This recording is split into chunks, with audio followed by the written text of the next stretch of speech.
Like, give us your facts and your evidence. And then we can, Sure. I agree.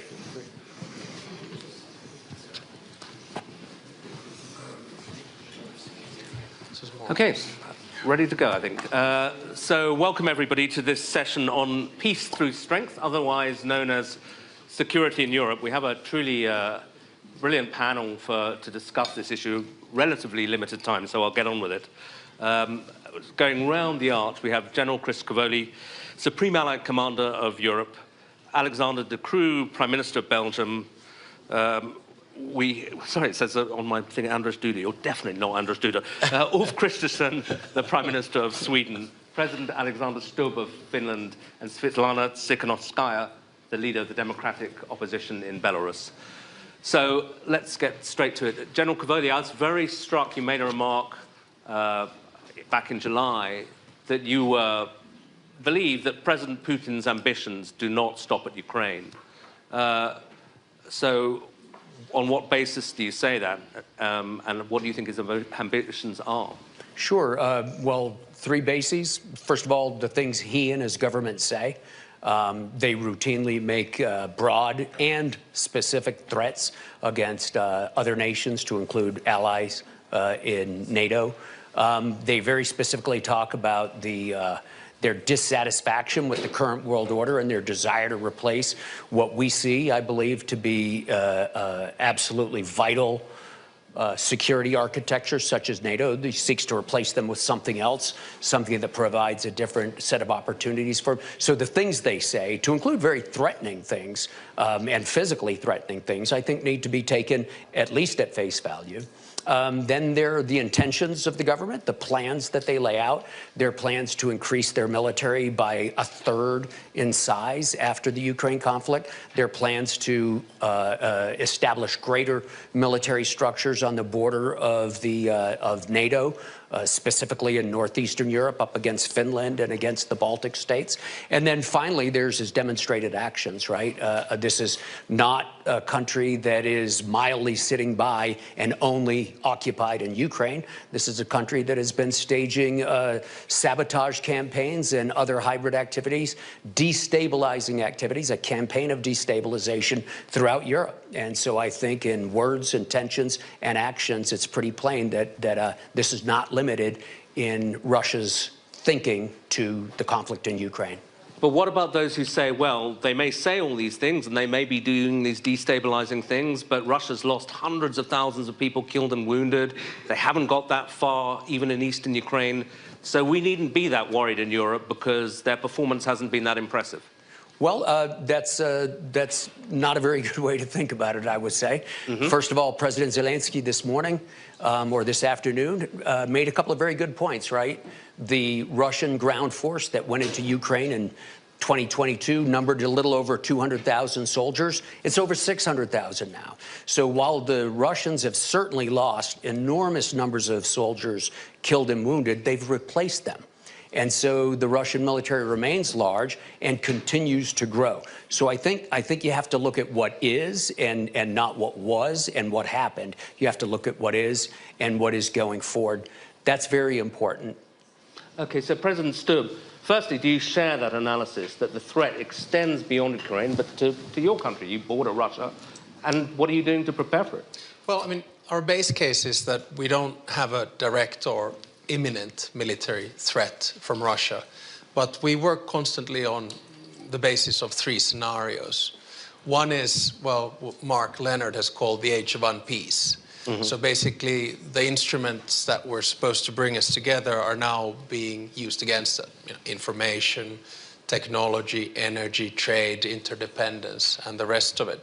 So this sort of mid-time, or the type of sabotage that we've seen potentially in the Baltic Sea area. The second scenario we work with is a more sort of full-on hybrid warfare, where we start seeing more serious attacks on cyber, on sabotage, et cetera, et cetera. And of course, the third scenario that we work with is conventional warfare. But right now, we don't see that coming. My basic thesis is very simple.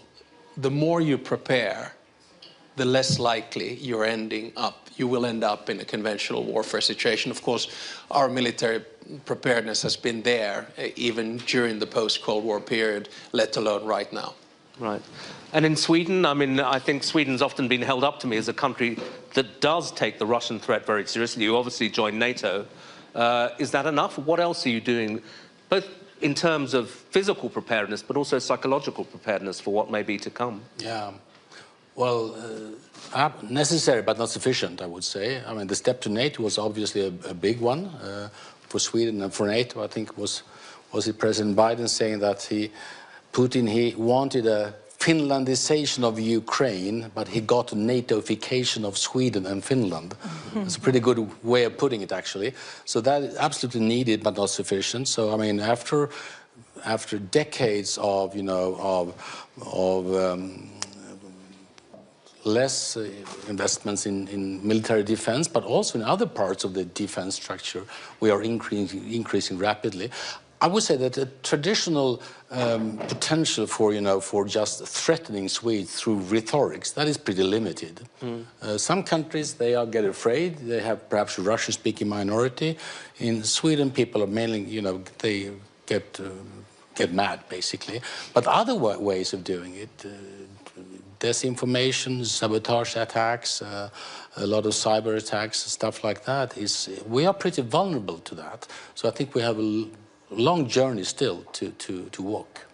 Okay, and Belgium, I mean, it's often said that the countries that are taking the Russian threat seriously are the Baltics, the Nordics, but the rest of the EU, perhaps a bit less. Is that an accurate picture?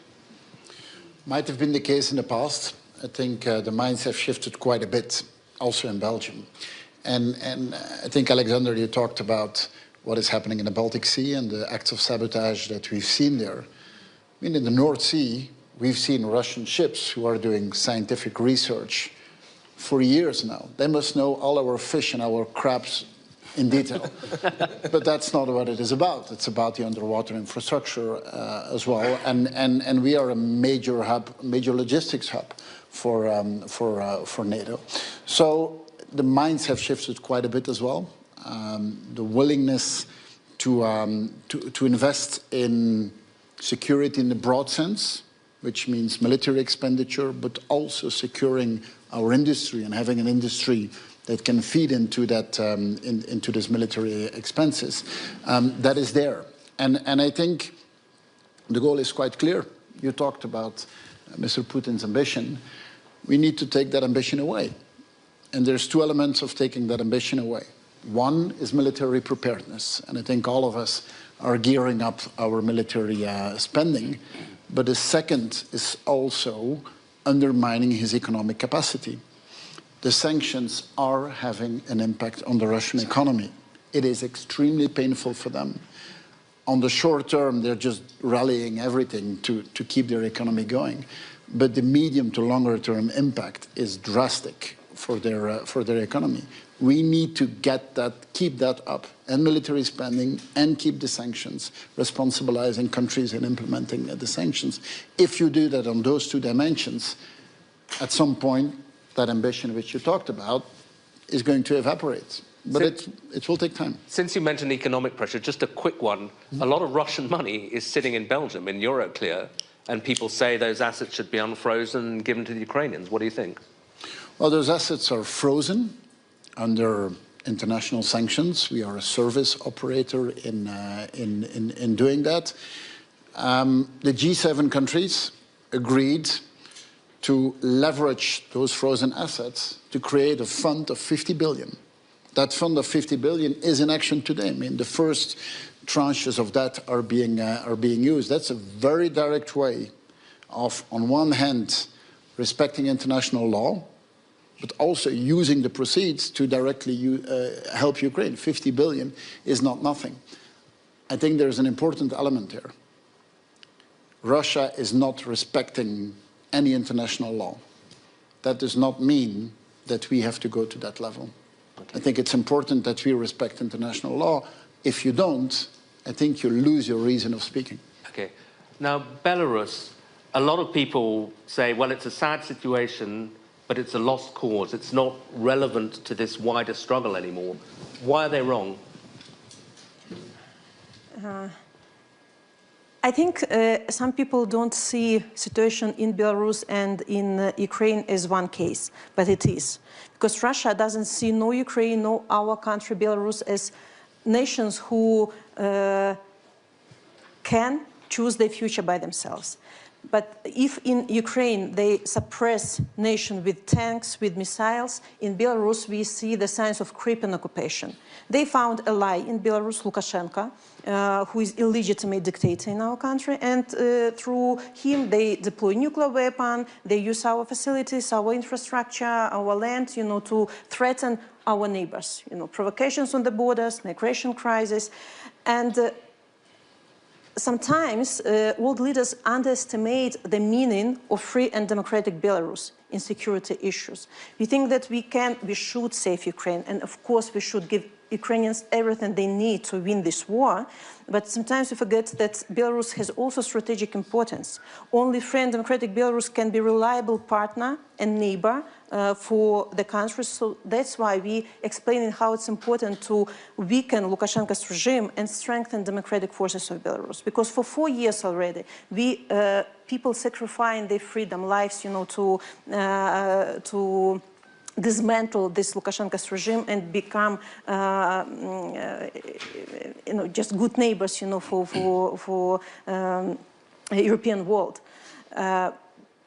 And that's why we are asking, don't overestimate the meaning of democratic forces. Invest not only into your defense. This is extremely important to show that we have weapons, we have tanks, to Russia, but also invest into the societies who are fighting on the same side as you are fighting. Because we know better, our society knows better than European societies what it means if tyrants already in your land.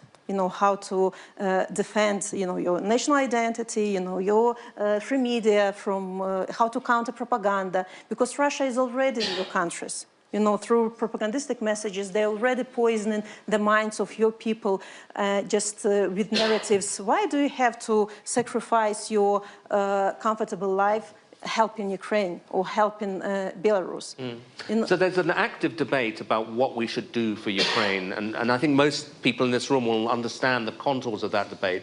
But when it comes to helping Belarus, what do you think Belarus's friends, the friends of the democratic opposition, should be doing? So in practical terms. So we ask our countries' allies, and I see friends here on the stage, to stay consistent in the policy. Weaken the regime through political isolation, through policy of sanctions, closing all the possible loopholes, because still the Belarusian regime continue to trade with Europe, they militarize our economy, they are supplying Russian army with the military staff that are buying from Europe. Just continue the policy of non-recognition of Lukashenko's regime, but on the other hand, help people, energize people for their fight, invest into Belarusian alternative media, into our civil society, help to strengthen agency of democratic forces. Look on us as on your counterparts, not Lukashenko. Lukashenko is a lost case. Belarus might be success story in our region. So look on Belarus not only as a problem, but as an opportunity to put pressure on Putin as well, because Belarus, with our consolidated society that is suppressed now, yes, with constant repressions, but it is the weakest point for Putin. It's the weakest, chain, for Putin. So through helping Belarusians to gain our country back, to return democracy in Belarus, it will be the biggest sanctions on Putin ever. General, I mean,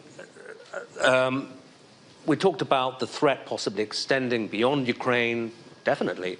How prepared, as you look at Europe's military defences, is NATO, is Europe? Because Mark Rutte, new in the job, gave a fairly, I'm not searching for the right word, alarming speech in December, where he said, we're short of what we need in military material and in men. How bad is the situation?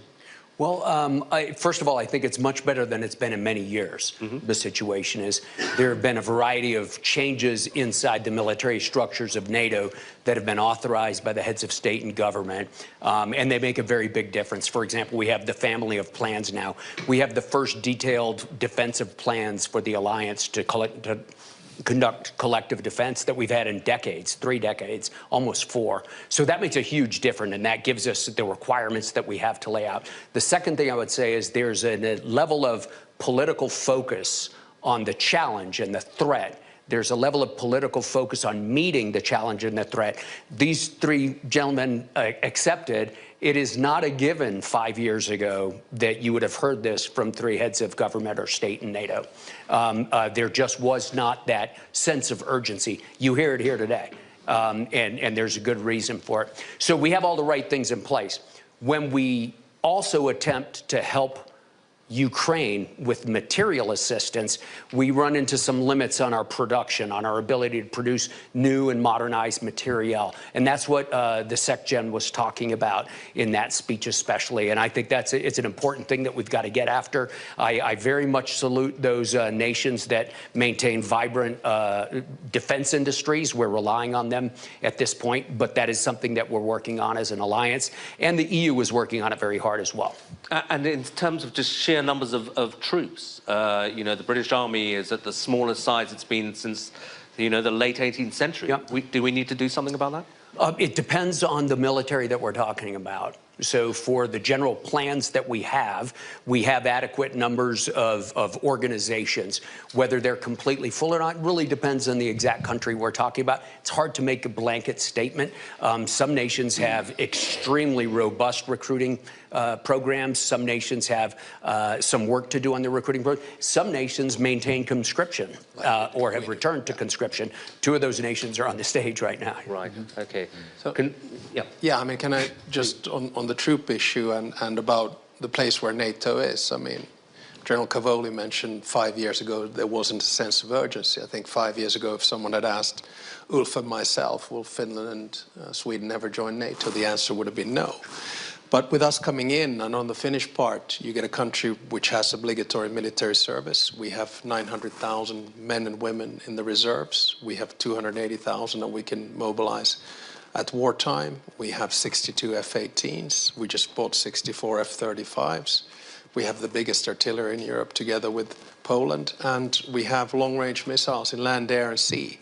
Do you think the rest of Europe, dare I say it, Belgium, but everyone, you know, France, Britain, need to follow your example? It depends a little bit on your geographic location. And I understand, you know, if you're Belgian and say you're surrounded by France, Germany, and Luxembourg and the Netherlands, it's not exactly like you're going to feel extremely threatened, you know. And I always say we don't have these things because we are worried about Stockholm.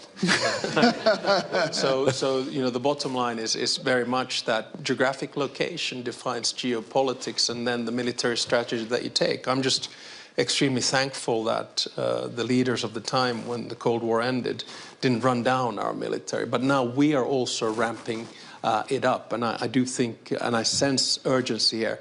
One thing I'd like to raise is that the issue that I'm worried about is I think we're moving to technological warfare. And I think that not only the Ukrainians are a step ahead of us, which I think is great, but the Russians are adapting to a new situation as well. So we really need to think about collective defense comprehensively. It's not only sea, air, and land, and cyber, and space. It's also just raw technology and new modern form of warfare. And the advancements are so quick that all of us need to be alert to that. May I just add to that? I mean, geography really matters, and it's kind of trivial to say that, but if you have the longest border to Russia, as Finland has, or the longest coastline to the Baltic Sea, as Sweden has, you know, it defines our thinking on security, and that is self-evident to yourself, but it demands you to also think about the others. What are other allies' security concerns, to understand and to respect them as well. And I think one signal that is clear is actually if European NATO countries want the US to stick committed to what's happening in Europe, we also need to be committed to other US security concerns as well. like understanding what's happening in the Pacific, for example. It's obvious not in our neighborhood, that's obvious, but it's also in our kind of collective interest to defend in a broader sense. But your basic question, I think what has changed, I mean, there's a change of mentality, there is a sense of urgency, and resources are now being deployed in a way we didn't do previously. So that has changed. And then we have learned that it takes time. You know, conscription takes time, to educate soldiers take time, to do procurement takes time, to enhance the capacity of the industry takes time. Can I say, still being a country with a pretty big defense industry in Sweden, everything takes time when we are in a sense of urgency. Prime Minister, I know you want to comment on that. Can I also, since the US has been brought up, I think we've gone 20 minutes without saying the word Donald Trump, but I will say it now. He has said that NATO needs to actually think about 5% spending of GDP on defence. Is that a helpful intervention, or does it just make people in Belgium go, well, that's impossible, we're never doing that? Well, let's be clear, we've increased quite significantly our investment, and we have a long way to go to get to our obligations. And I think all of us have to do an effort. That's an input metric, though. And input metrics are important. If you don't input investment, nothing's going to happen. Still, we have a long way to go on the output as well. And just comparing other weapon systems, if you go across all weapon systems, so you take planes, helicopters, tanks, and so on, United States in total, they have 30 weapon systems. In Europe, we have 178. We have a long way to go to rationalize our industry, to allow M&A activity in military industry. Our military industries are all very national. This was like this last beacon of sovereignty. All of our military would buy on a very national level. And cross-border M&A activity, all of us were very, very prudent, because all those firms are sometimes in a difficult situation. Finally, this is starting to move. We'll do more public spending. But if you want that public spending to be useful, we will also need more private spending in the defense industry. Today, we have a total lack of private spending in the defense industry, for example, because of ESG rules. I'm not saying we should put the ESG rules in the dustbin. We still need them. But if you say that environmental, social, and governance is important, then maybe we should say that investing in security is something that makes sense as well. Today, a big part of the private spending that you need to come to this industry, which is doing military work, which is also crossing over into the more civilian part. Today in Europe, this is totally lacking. And so there's a discussion about input, but it goes way beyond just, is it 2, 3, 4, 5%? There's way much more work to be done to come to something which is supporting our security concerns. Yeah, and if I could, come back to the Prime Minister's point about inputs and outputs, one of the big things that's changed in the last couple of years, Gideon, is that these plans have given us requirements. Because we can now state, I require these forces to be able to execute this plan. The inputs are now matched by an output metric that we can build toward. And in that sense, the percent of GDP goal loses a little bit of salience because we have actual physical outputs that we want. However, it doesn't erase that goal, because I can assure you that fulfilling those requirements is well in excess of 2%. So it's there's plenty to spend. Yeah. Now, President Stubb, you mentioned that the Finnish media, not just the Finnish media, everybody is very focused on what's happening in Washington right now, the speech last night, the flurry of executive orders.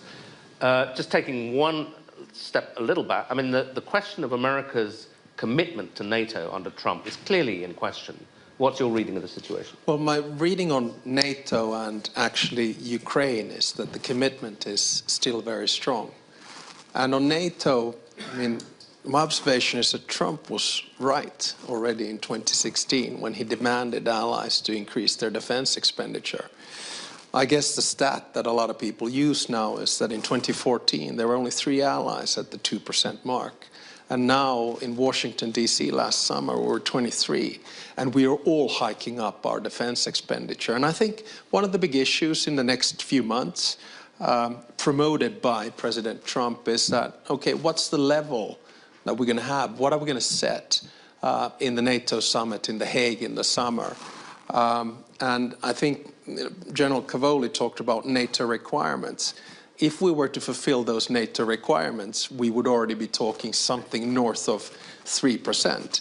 My point is that we all feel the pressure to increase not only the percentage, but also what we actually have, because it's not the percentage that matters, it's the content of the percentage. But when you see Trump round on a NATO ally like Canada and suggest that it shouldn't even be a sovereign country, how can you really believe that the underpinning of friendship and values and history is still there? Yeah.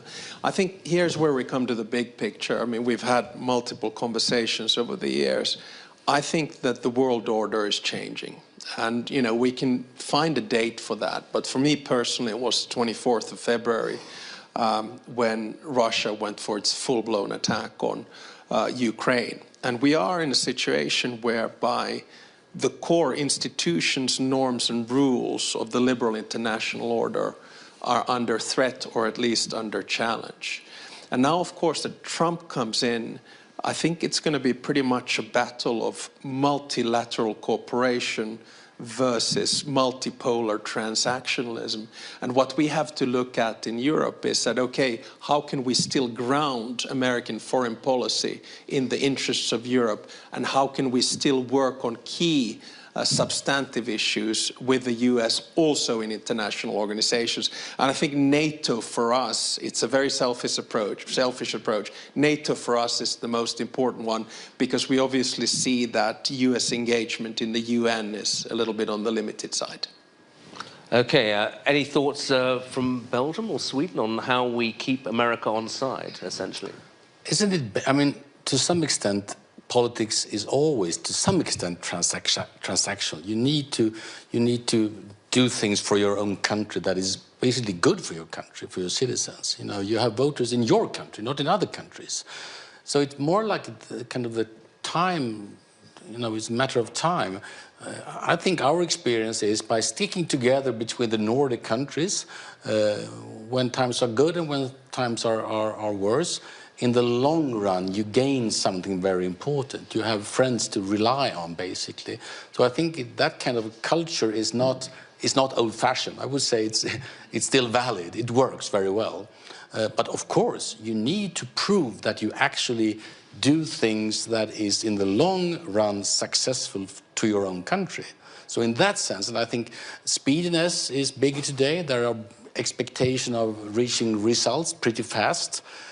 And finally, if democracies want to be, you know, to be considered as very legitimate and successful, they need to be able to prove they solve problems. If democracy is just legitimate but don't solve problems, then we have a huge problem. But Belgium, you know, when I lived there a while back, it was always almost the most federalist country in the European Union, the one that was always saying Europe's got to do more on its own. Do you think the vision of the challenge from Trump means that Europe is going to really have to get its act together in the way that maybe the Belgians have been arguing for a long time? But that has been going on for the past years. I mean, we didn't need Trump to know that as Europeans we need to stand on our own legs. We can't be dependent on other parts of the world for our security. We can't be dependent on other parts of the world for semiconductors or for energy. I think that process has been going on for some time. Now, on the fact that you have a new president, what we have to do is be careful to not every day be in a reactive mode. And it's quite easy to do so. I can imagine that every day there is something coming from Washington that we feel that we should react on. I don't think we should, because that puts us in a reactive mode, and that's not the position we as Europeans want to be. Though I think that sometimes we do have to react.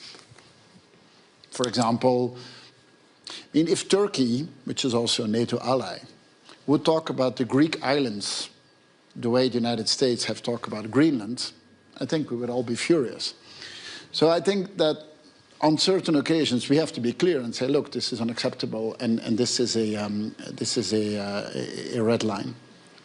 I think beyond all the statements and all the communication, maybe you also need to look at some of the concerns of the United States, and some of those concerns, I think, are legitimate concerns.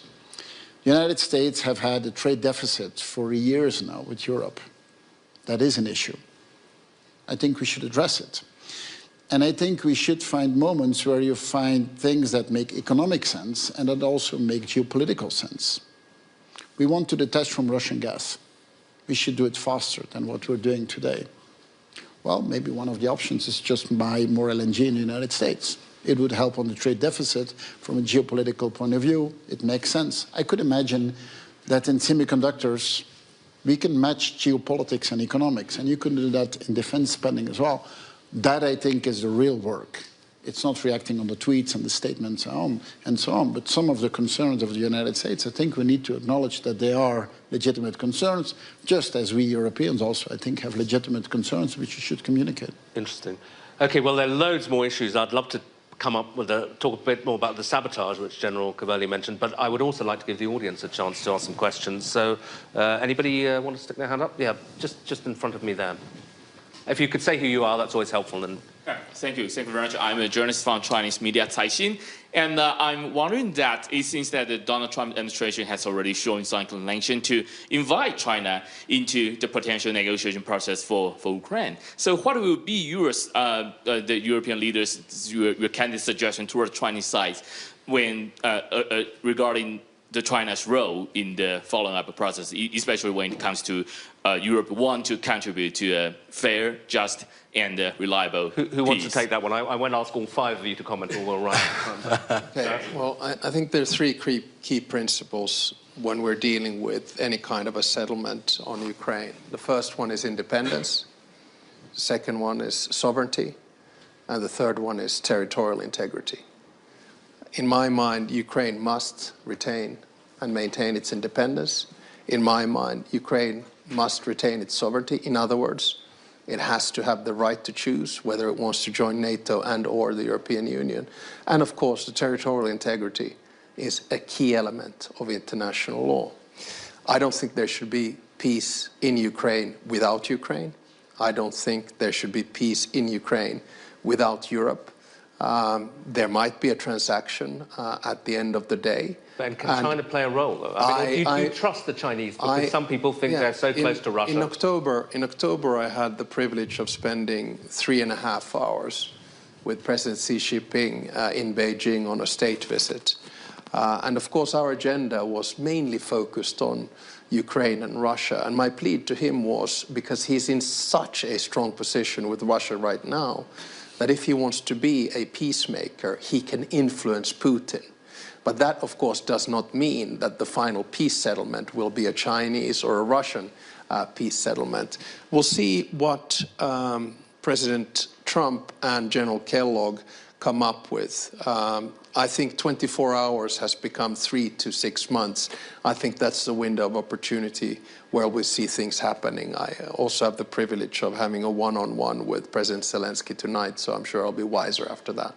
Okay. But of course, as long, I mean, I agree with that, but as long as China is so obviously enabling Russia's war against Ukraine, it's hard to see any kind of fast ways for including them right now. Nobody would be happier than me if China could become a constructive part of that peace, but you know, at least it has to start with not enabling the war.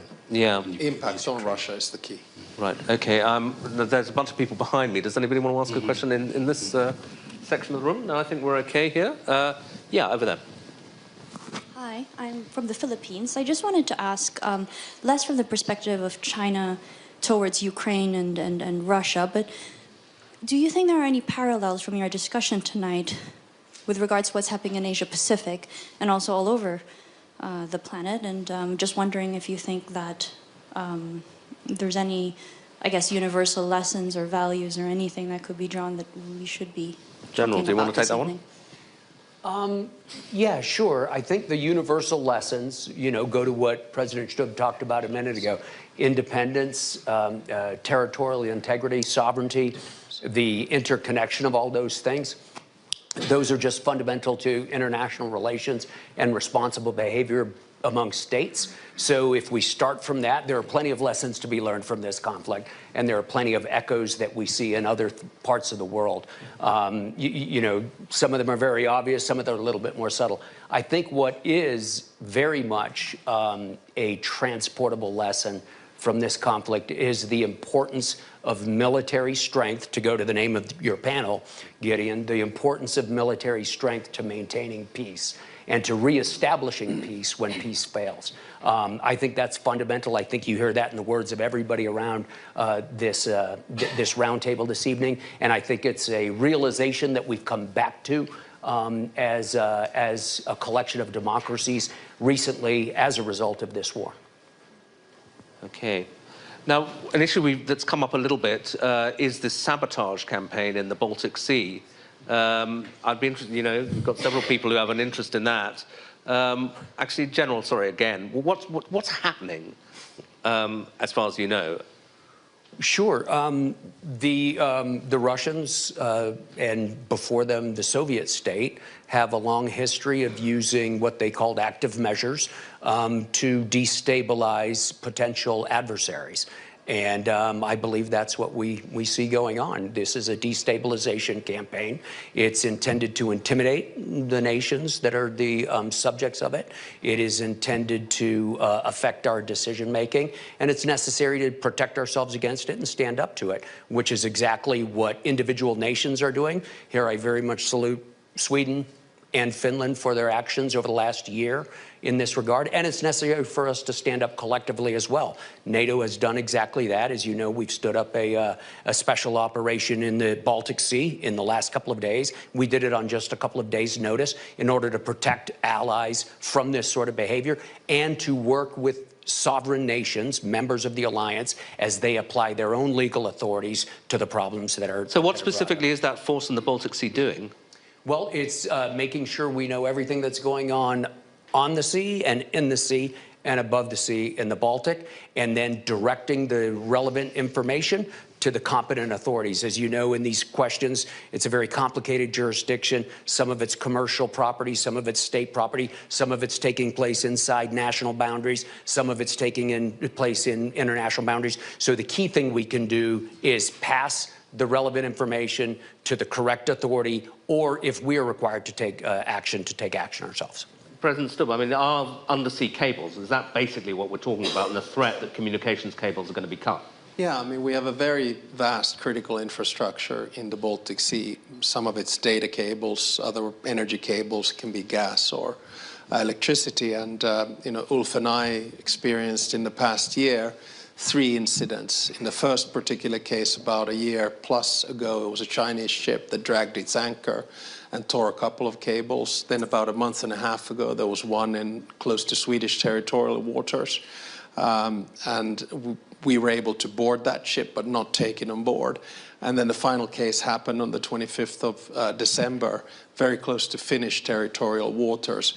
And we put in front an operation which then later on became, I guess, called the Finnish model. And the key here is that the private sector, in other words, the provider of the cable, informs the authorities. And this happened within about an hour, hour and a half. After that hour, authorities located the 2 possible ships that could have been the case, identified one, took one of our military or coastline ships close to it and helicopters to hover over, saw that the anchor was down, stopped the ship, and ordered it to move to Finnish territorial waters for investigation.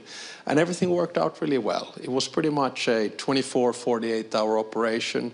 And the key authorities there are the border, the customs, police, and the Navy. And we were able to contain it. And that's why we then decided, together with Estonia, Sweden, and the other Baltic Sea states, to have a summit meeting on the 14th of December, together, of course, with NATO, led by the Secretary General, where we announced the Baltic Sentry operation of NATO, where we announced action on critical infrastructure, and where we announced action on taking care of the shadow fleet. So in many ways, I think successful operation, well, not on the ground, but in the sea, and then also hopefully strategically communicating very clearly to Russia and others that don't do this again. There is a discussion going on right now, not least in intelligence kind of circles. Can you prove it's intentional? You know, that's a legitimate question. And normally, you know, it's very hard to prove things being intentional. On the other hand, you can say, we don't believe in, you know, that randomly things just starting to happen. Vessels suddenly starting to drag their anchor for tens of kilometers, you know, and so when things start happening that are very unlikely, they might not be so unlikely. So you need to take this very seriously. We don't easily throw out accusations, of course, as governments, but we do take it very seriously, and the potential damage is equally big, regardless whether it is intentional or, as they put it, very bad seamanship. Yeah. Because if cables and electricity is being cut off, you know, it has really serious consequences. And are there also risks that you actually might have fatalities from some of this? Because another thing that people have pointed to is these bombs that have been put on. I'm more worried about an environmental catastrophe. I mean, the reason we need to contain and control the shadow fleet is that a lot of the ships are very old, kind of run down, and they have masses of oil. So we're really worried about our Baltic Sea, that something might be happening there. And I think it's in the interest of all of us around the Baltic Sea, including Russia, that it doesn't get contaminated. But now we come to the question earlier from the Philippines, you know, freedom of navigation. So one of the things that we decided also to do is to look at the different measures in which we can prevent these types of events from happening without violating international law. It's a complicated matter. So let me just finish, because we've only got about 4 minutes left, by talking specifically about the situation in Ukraine. It looks from reports that Russia has been advancing slowly.